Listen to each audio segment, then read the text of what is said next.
Assalamualaikum warahmatullahi wabarakatuh. Kami di sini ingin membuat video presentasi dari judul Hutang Gaji pada Auditing Lanjutan. Saya sendiri Alia Savana, NPM 2415007 dan teman saya Siti Nur Hidayah 2415008. Jadi hutang gaji itu merupakan salah satu kewajiban jangka pendek yang sangat penting dalam laporan keuangan. Perusahaan berkaitan langsung dengan hak karyawan atas imbalan kerja yang telah mereka berikan. Dalam praktik akuntansi, hutang gaji juga muncul ketika perusahaan telah menerima manfaat jasa dari karyawan, tetapi pembayaran gaji tersebut belum dilakukan hingga akhir periode laporan. Oleh karena itu, penyajian hutang gaji harus dilakukan secara akurat, tepat waktu, dan sesuai dengan standar akuntansi yang berlaku. Kesalahan dalam pengakuan atau pencatatan hutang gaji juga dapat menimbulkan dampak yang serius, baik terhadap kewajaran laporan keuangan maupun terhadap hubungan industrial perusahaan dengan karyawan.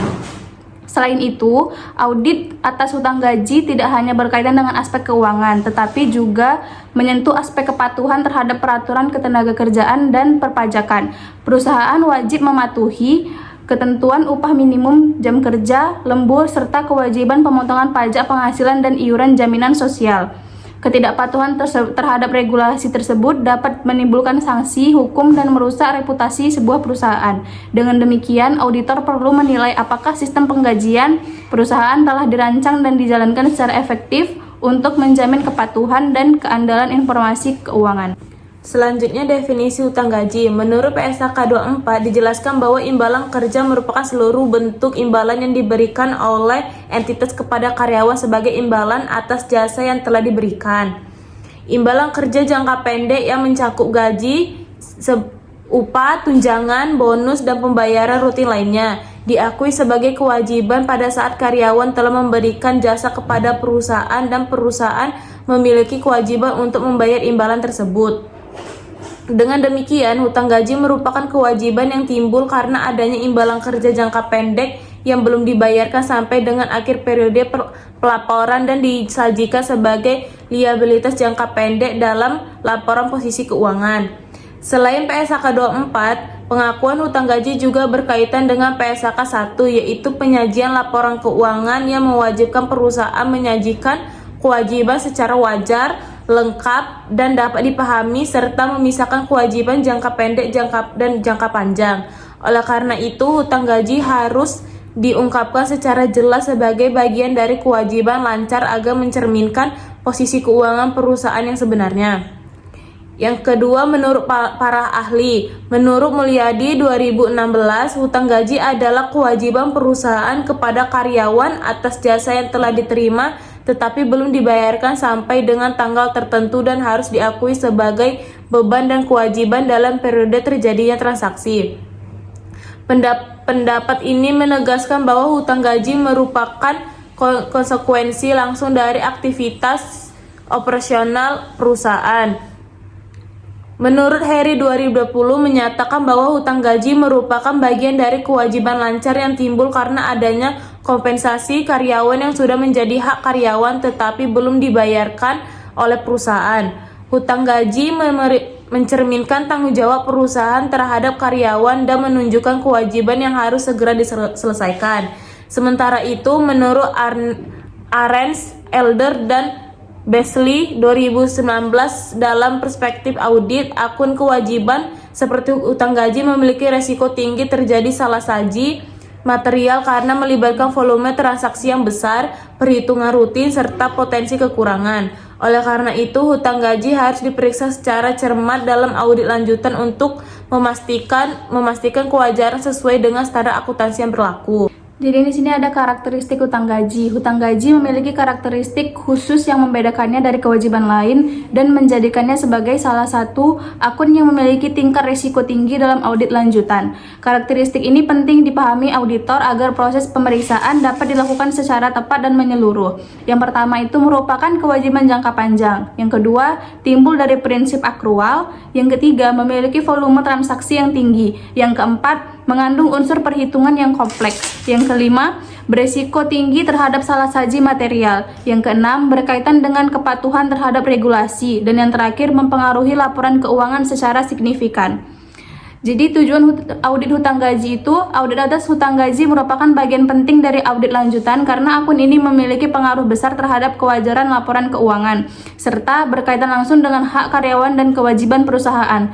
Tujuan utama dari audit hutang gaji adalah untuk memberikan keyakinan memadai kepada auditor bahwa saldo hutang gaji yang disajikan dalam laporan keuangan telah sesuai dengan ketentuan standar akuntansi, khususnya PSAK 24 tentang imbalan kerja, serta telah disajikan secara wajar dalam semua hal yang material. Yang pertama, memastikan keberadaan dan keabsahan kewajiban. Auditor harus memastikan bahwa hutang gaji yang tercatat benar-benar merupakan kewajiban perusahaan kepada karyawan dan bukan kewajiban fiktif atau tidak sah. Hal ini dilakukan dengan menelusuri data gaji ke dokumen pendukung seperti kontrak kerja, daftar hadir, dan daftar penggajian. Dengan demikian, auditor dapat meyakini bahwa hutang gaji tersebut muncul dari transaksi nyata dan sah. Yang kedua, memastikan kelengkapan pencatatan hutang gaji. Auditor harus memastikan bahwa seluruh gaji yang telah menjadi hak karyawan sampai dengan tanggal laporan keuangan telah dicatat sebagai beban dan kewajiban perusahaan. Resiko yang sering terjadi adalah adanya kewajiban gaji yang belum dicatat untuk meningkatkan laba perusahaan. Oleh karena itu, auditor harus melakukan pengujian cut-off dan menelusuri pembayaran setelah tanggal neraca guna memastikan tidak ada kewajiban yang terlewat. Yang ketiga, menilai ketepatan pengukuran dan perhitungan hutang gaji. Auditor harus memastikan bahwa hutang gaji telah dihitung secara benar, mencakup seluruh komponen seperti gaji pokok, lembur, tunjangan, bonus, serta potongan pajak dan iuran jaminan sosial sesuai ketentuan. Kesalahan perhitungan dapat menyebabkan salah saji material dalam laporan keuangan dan berdampak pada kewajiban perusahaan pada pihak lain termasuk pemerintah. Yang keempat, menilai kesesuaian penyajian dan pengungkapan hutang gaji dalam laporan keuangan. Auditor harus memastikan bahwa hutang gaji disajikan sebagai liabilitas jangka pendek dan diungkapkan secara memadai sesuai dengan PSAK 1 dan PSAK 24. Yang kelima, menilai efektivitas pengendalian internal atas sistem penggajian. Auditor mengevaluasi apakah sistem penggajian telah dirancang dan dijalankan secara memadai untuk mencegah terjadinya kesalahan dan kecurangan seperti pembayaran gaji fiktif dan manipulasi jam kerja. Yang keenam, memastikan kepatuhan perusahaan terhadap peraturan ketenaga kerjaan dan perpajakan. Auditor harus menilai apakah perusahaan telah mematuhi ketentuan mengenai upah minimum. Selanjutnya, resiko salah saji hutang gaji. Hutang gaji merupakan salah satu akun kewajiban yang memiliki tingkat resiko salah saji yang cukup tinggi dalam laporan keuangan. Resiko salah saji ini muncul akibat kompleksitas perhitungan gaji, tingginya volume transaksi, keterlibatan banyak pihak, serta adanya tekanan manajemen untuk menampilkan kinerja keuangan yang baik. Oleh karena itu, hutang gaji menjadi fokus utama dalam audit lanjutan karena kesalahan atau kecurangan dalam akun ini dapat berdampak langsung terhadap kewajaran laporan keuangan secara keseluruhan. Yang pertama, resiko salah saji akibat kesalahan pencatatan. Yang kedua, resiko salah saji akibat ketidaktepatan periode. Yang ketiga, resiko salah saji akibat kecurangan. Yang keempat, resiko salah saji akibat ketidakpatuhan terhadap PSAK dan regulasi. Yang kelima, resiko salah saji akibat lemahnya pengendalian internal. Yang keenam, dampak resiko salah saji terhadap laporan keuangan. Contoh kasus salah saji dalam hutang gaji. Yang pertama, kasus pertama, salah periode pencatatan atau cut off. PT Sejahtera membayar gaji karyawan setiap tanggal 5 bulan berikutnya. Gaji untuk periode kerja 25 sampai 31 Desember 2024 sebesar 80 juta baru dibayar pada 5 Januari 2025. Namun perusahaan tidak mencatat hutang gaji pada laporan keuangan per 31 Desember 2024. Akibatnya beban gaji tahun 2024 menjadi lebih kecil. Selanjutnya laba tahun 2024 menjadi lebih besar dari yang seharusnya dan kewajiban perusahaan tampak lebih kecil. Ini merupakan salah saji material karena tidak sesuai prinsip akrual dan PSAK 24. Di sini prosedur audit hutang gaji. Audit hutang gaji bertujuan untuk memastikan bahwa kewajiban perusahaan terkait imbalan kerja telah dicatat secara lengkap, akurat, dan sesuai dengan PSAK 24, serta disajikan secara wajar dalam laporan keuangan. Prosedur audit ini dilakukan melalui beberapa tahap seperti berikut. Yang pertama, memahami sistem penggajian perusahaan. Auditor terlebih dahulu mempelajari sistem penggajian perusahaan meliputi proses pencatatan waktu kerja, perhitungan gaji dan lembur, proses persetujuan dan otorisasi, dan prosedur pembayaran gaji.